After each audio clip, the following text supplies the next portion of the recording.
इस वक्त हम इजराइल के बेन गुरियन एयरपोर्ट पर हैं और यहाँ पर एक बार फिर से यहाँ पर सायरन की आवाज़ सुनाई दे रही है और लोग फिर से बंकर की ओर भाग रहे हैं। तस्वीरें आप बेन गुरियन एयरपोर्ट की देख रहे हैं। बहुत तेज़ यहाँ पर सायरन्स की आवाज़ सुनाई दे रही है और बंकर्स की ओर जाने की सलाह एक बार फिर से दी गई है। ईरान की तरफ से जवाबी हमला किया जा रहा है इजराइल के ऊपर, हालांकि इजराइल का आयरन डोम सिस्टम उसे नाकाम कर रहा है। विशाल पांडे, एबीपी न्यूज़, तेल अवीव, इजराइल। সম্মুখ সমরে ইরান ইসরায়েল দুবাইয়ে হামলা চালানো হয়েছে। ইসরায়েল আমেরিকার যৌথ হামলা ইরানে এবং তারপরই পাল্টা হামলা চালায় ইরানও। দুবাইয়ের একাধিক জায়গায় বিস্ফোরণের খবর পাওয়া যাচ্ছে। হোটেলে আগুন, এমনকি খালি করে দেওয়া হয়েছে বিশ্বের উচ্চতম বহুতল বুর্জ খলিফা। ইরানে হামলার জের বন্ধ করে দেওয়া হয় দুবাই এয়ারপোর্টও। আরব আমিরশাহী, কুয়েত, কাতার, বাহরিনে হামলা ইরানের। রিয়াদ, দোহা, বাহরিনে মিসাইল হামলা চালায় ইরান।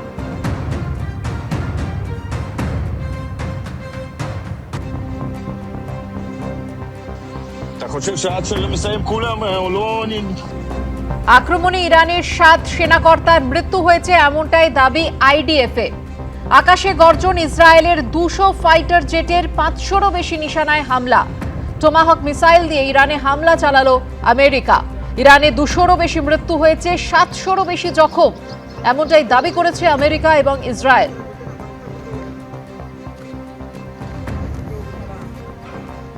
ইসরায়েল আমেরিকার যে যৌথ হামলা, তারই পাল্টা হামলা চালায় ইরানও। ইরানকে পাল্টা হুঁশিয়ারি দিয়েছে সৌদি আরব যে এর ফল ভুগতে হবে ইরানকে। তেহরানের প্রত্যাঘাতের মধ্যেই ফের হামলা ইসরায়েলে।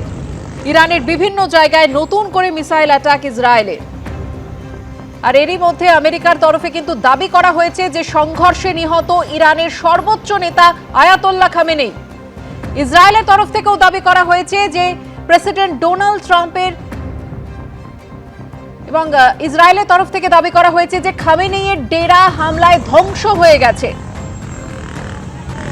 ইরান দাবি করেছে যে প্রেসিডেন্ট ডোনাল্ড ট্রাম্পের গুজব, সুরক্ষিত আছেন সর্বোচ্চ নেতা।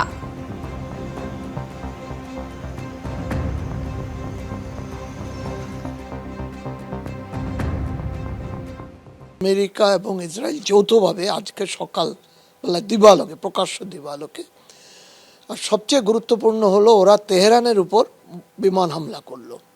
কারণ যেটা বলছে, একটা আছে ওই যেটা নাকি যেটার নাম হচ্ছে আপনার ট্রিটন বলে একটা ড্রোন, খুব সফিস্টিকেটেড ড্রোন, যেটা নাকি সমুদ্রের উপর 1 কোটি স্কোয়ার মিটারের মতো জায়গায় এটা পুরো করতে পারে 12-15 ঘন্টা। ওটা নাকি ভ্যানিশ হয়ে গেছে। তো এইগুলি হচ্ছে অপ্রমেয়, এখনো তো প্রমাণিত হয়নি। একটা কারণ দেখে এখন ইসরায়েল তেহরানের উপর আক্রমণ করছে যে ইয়েমেনে হুতি সম্প্রদায়, যে সামরিক ওদের যে মিলিটেন্ট গ্রুপ, তাদের আর ইসরায়েলের ওই উত্তর পশ্চিমে হিজবুল্লাহদের দিয়ে এই বারবার আঘাত করছে। হুতিরা করছে যে রেড সির দিকে যাচ্ছে যতগুলি জাহাজ, সেই জাহাজগুলিতে, বাণিজ্যিক জাহাজগুলিতে আঘাত করছে, আর হিজবুল্লাহরা ইসরায়েলের উপর আঘাত করছে। এবিপি আনন্দ এগিয়ে থাকে, এগিয়ে রাখে।